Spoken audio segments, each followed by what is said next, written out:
Willie D. Live. What's up, family?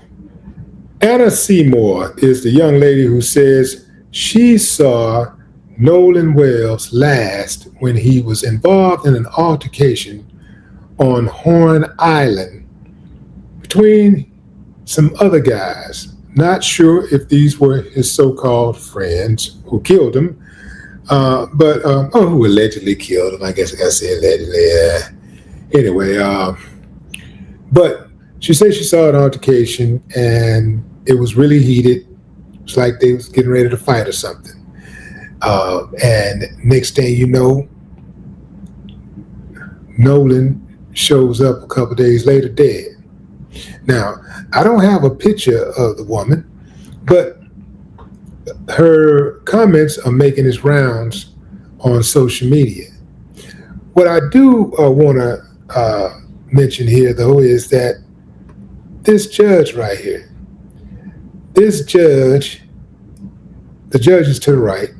The woman to her left is a woman who she allegedly is responsible for not protecting. See, that woman was trying to get a protective order against her husband, boyfriend, or whoever this guy was to her. And she wouldn't grant it to her. So the woman turns up dead. The guy ends up killing her. And this turns out to be another bad decision on this judge's behalf. If you talk to people in the Mississippi area where she lives and works, they consistently say she is a horrible judge. Now, why is this judge name popping up all over Nolan Wells' case? Well, she is the stepmother of Warren Hudson, the guy on your left there, right? Warren was supposed to be one of Nolan's friends, right? He's one of the guys who was allegedly out there on the boat with Nolan when Nolan allegedly walked off and to the sunset with some girl conveniently. Now remember, the girl said she did speak with Nolan briefly, but then Nolan took off and went towards the boat where his friends were to rejoin his friends. Next thing you know, Nolan is dead. Everybody goes back home but Nolan. Not only does everybody go back home, but they go to sleep just a few hours after they hear word that their friend is missing. Now, I don't know about you, fam, but I could be knocked out. I could have some drink running through my veins. I could be totally spent. But if I hear about somebody I was hanging out with, especially somebody who's supposed to be a friend, was missing, and we're talking about out in that water, it's a potential chance that he's out there in that water, I wouldn't be able to go to sleep. Now I tell you, fam, I'm pretty sure I'm harder than all of his friends combined. I'm pretty sure that I've went through more than all of them combined. I'm pretty sure I'm more battle tested than all of them combined. And I wouldn't be able to get any sleep if something like that happened to my friends. Now here these guys are. Check them out. These are the prime suspects. Let the public tell it. The police ain't gonna tell it. The police ain't got no suspects. I don't think the police want any suspects. But that's why he was one of them. That's Warren. Just saw him. Eli Jax. Remember Jax? Remember when Nolan's father was talking about retrieving his keys, and Jax was the one who came to the door all disheveled, and he was like, I don't know where the keys are. Then 5 minutes later, he produced the keys to his car. What was he doing with the keys to his car? Anyway, fam, this case is beyond suspicious.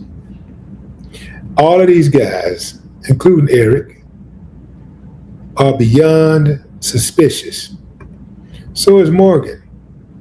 Now, I'm not sure if Morgan Seymour is related to Anna Seymour. I don't know if that's his sister or what. I think I heard somebody say that was his sister. I'm not sure if that is his sister. But I tell you what I am sure of. I am sure that this is the Seymour family. This is the Seymour clan. Now, I don't know how old this picture is, but these are the Seymours. And so they've been around for years. This picture looked like it could have been way back in the 40s or 50s. Why is that significant? It's significant because these people are closely related to power in Mississippi, authority in Mississippi. You got one of the friends whose father is a former fire captain. You got another one whose stepmother is a judge. And we're not really sure about the relationships that others have. But oftentimes in these towns, people are, especially these little small towns, people are interconnected. And they look out for each other when they're not harming each other. If it's somebody outside of the race or it's an outsider, they're going to all stick together. This is why living in these type of towns are dangerous. You're living in these little one-light towns, and I'm not saying it's that small, but it's a figure of speech, where you have the fire chief, the police chief, the deputies, the judge, the person in the permits department, the person in the surveys department, the school superintendent, the principal.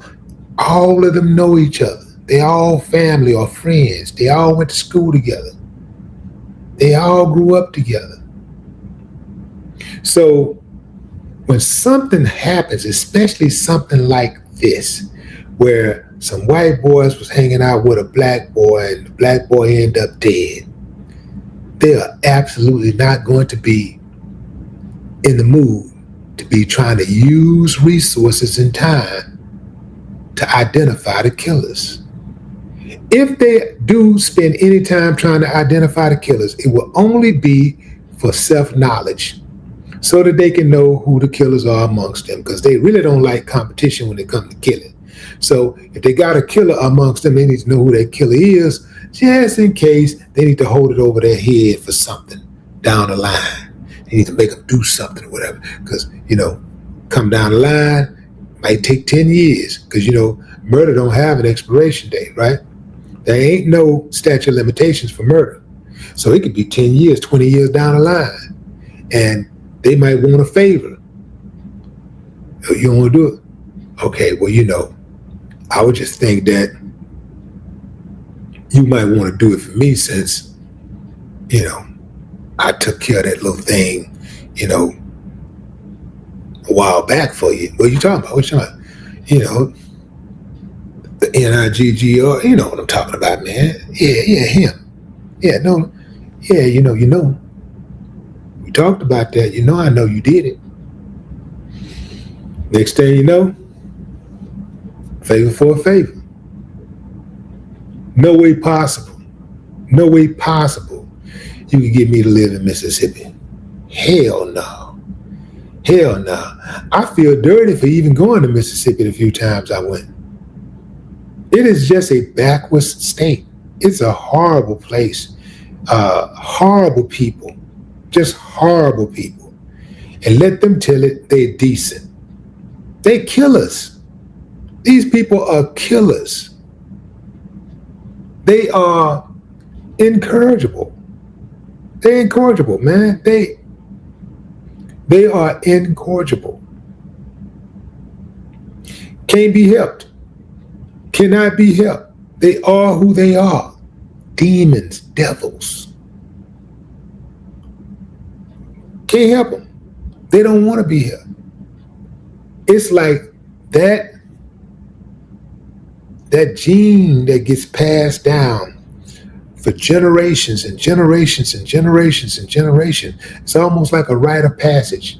The way that people in law enforcement and in the courts, prominent people, in Mississippi who are doctors and lawyers and educators, businessmen and women, it's a rite of passage for them to do blackface.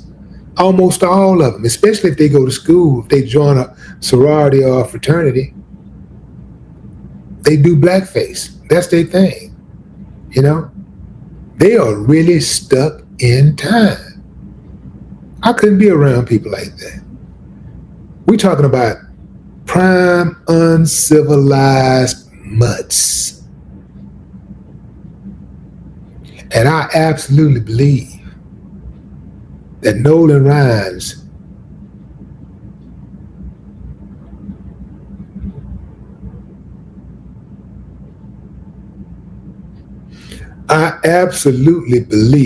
Nolan Wells' so-called friends took his life. But what say you, fam? Drop a comment. I'd love to hear your thoughts. No more talk.